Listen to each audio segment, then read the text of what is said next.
Hey, what is going on, guys? Welcome back to another video. Today we are covering more of the Ultimate Universe from Marvel. Now, I've been wanting to cover all of the series from Marvel's Ultimate line as they're coming out, but I've been a little late to all the other ones except for Ultimate Spider-Man and the Ultimates. You can check out the full watch order here. We just did a video for Ultimate Invasion going through that story. I would like to run through this one from the beginning so we can eventually catch up and I can cover this series as well because it's very, very good, super underrated in comparison to Spider-Man. So starting with the first issue, this immediately opens up with a bunch of West African men working their backs off, mining, trying to find some what I imagine is vibranium, before suddenly being attacked and killed by these huge soldiers in bulky armor, being led by two men, one wearing a black suit, one wearing a white suit, ordering them to claim the land. And if you saw this video where we broke down the Ultimate Universe as a whole, or you read Ultimate Invasion, you know that these guys are the human avatars of the gods Ra and Khonshu. And with the power of these two gods behind them, we see just how much death and destruction these soldiers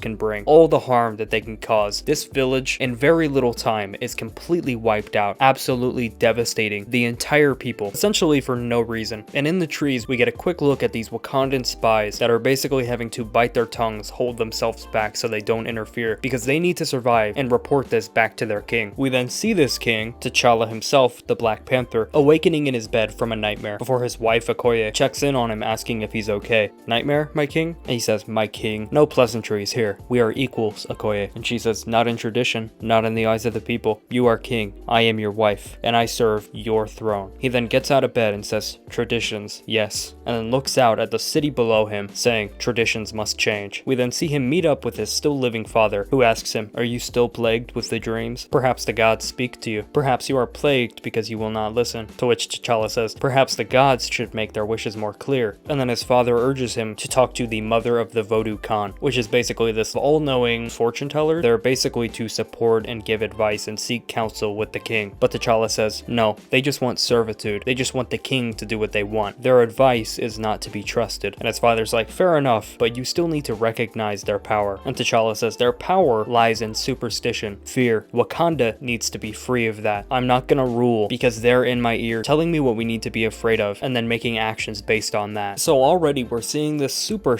anti-traditionalist version of T'Challa, who's rejecting a lot of what's normally commonplace for a king to do because he wants the world to change. He wants his rule, he wants his leadership to change things for the better. He's obviously grateful for his position, but he sees a lot of things that are wrong with the kingdom and wants it to improve. He wants his leadership to matter. And his father basically tells him, look, your concerns are valid. You do what you want. I'm just saying you should at least see what they have to say, even if you don't fully trust them. They might be on your side, they might not. You can make the decision after they've given you the advice. Keep them close while you decide their fate. One should only know they are an enemy of the king after they have already been destroyed. He then goes to the temple of the Voodoo Khan and tells him about the nightmares he's been having. You dream of pain, my king, suffering. And what does that teach you? She says, I learned from books, not dreams. You underestimate dreams, King T'Challa, and the Voodoo Khan underestimate me. I am not my father. In meditation, we have sensed a violent becoming, enemies in our midst, enemies outside our walls. Trust no one, my king. Your dreams are a warning. The gods are on your side, but they can be fickle. And just like he told his father, I won't be paralyzed by paranoia. Do not choose fear, she says. Choose awareness. We will be your eyes as well. Basically saying, I'll look out for you. I'll have your back. I just want you to believe me that trouble is coming. And T'Challa thinks for a moment and says, then you have my gratitude. And the funny thing about that is, it seems, like he's being grateful, like he appreciates that she's looking out for him, but this is exactly like his father said. We don't know if he actually trusts her or not here, right? We don't know if his position has changed at all. Someone should only know that they are an enemy of the king after they have been destroyed. We then see these two guards reporting to T'Challa, telling him about the slaughter, telling him everything that happened, before they start suggesting we can send a small group of warriors, maybe even the Dora Milaje among them. We can seek out these marauders, and then the king cuts him off. I take information from spies, not strategy. You are dismissed. And as they leave, Shuri comes to his side and says, these soldiers would die for you. They would not lie, brother. To which the king says, I don't think they're lying, Shuri, but our armies remain still. She then pleads with him, people are dying, T'Challa, and you want to do nothing? He then stands and says, I did not say we would do nothing, Shuri. I said we would not enter a war. She then points a finger at him and says, father would act. Okoye comes to her husband's defense.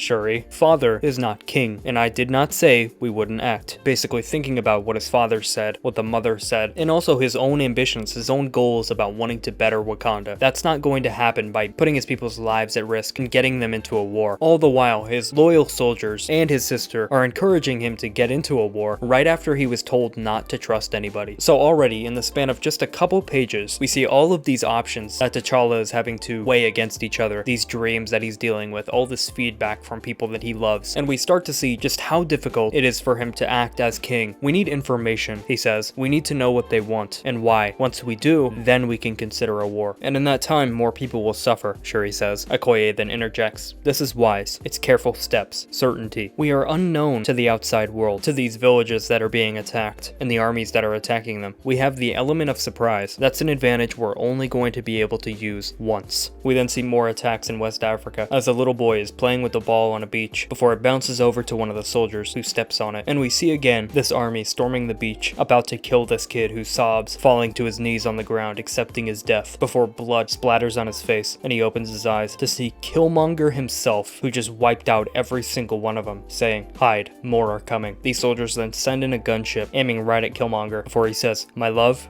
bless them. And we see a bolt of lightning go straight through the ship, killing everybody. We then see Killmonger announce to the village, your gods and hidden kingdoms will not protect you. And then he looks up to this figure in the sky, in the lightning, saying, but Killmonger and the Wind Rider will. We then jump back to Wakanda, where T'Challa is looking over his people during their annual celebration of life, giving a speech, his father sitting in a throne behind him, with a guard wearing a robe right next to him. Today is the celebration of life, T'Challa says. Today, we rejoice in the love we have for one another. This is our kingdom, built from the efforts of each and every one of you, and it is my honor to serve as your king. You are my strength. You are my family. You are my faith. You are my legacy. And we see this robed woman rip her hood off, screaming, for Khonshu, for Ra. And we see a bunch of bombs strapped to her chest before his father charges across the platform, pushes T'Challa straight off, and dies in the explosion. As he's falling, T'Challa screams out for his father, summons the suit, and transforms right before he can hit the ground. He then looks at his father's charred, burning body on the ground, lifeless, before telling his guards, call the queen, and my sister, and the Voodoo Khan. Our enemy calls themselves Moon Knight. Wakanda is at war. And just like that, the exact thing that he wanted to avoid, he was forced into as it was brought to his home by a woman that was standing right behind him. It's just like the mother of the Voodoo Khan had said, trust nobody, and now he can't. Amazing, amazing first issue. It really sucks to me that this one did not get as much attention as something like Ultimate Spider-Man, when in reality it was just as good, and it was a good Black Panther comic for me that I had been wanting to see for a while, because after so much Coates writing, I just couldn't do it anymore. He needs more stuff like this. He just does. It's so good. This issue starts up the conflict and lays out all the pieces so well, and I think they just did such a good job with it. So I want to continue this series. Comment your thoughts on this issue, this opening book. What did you think about it? Leave a like if you enjoyed. Subscribe if you haven't already. Hit the bell so you know when I upload. And yeah, that is the video. Thank you for watching.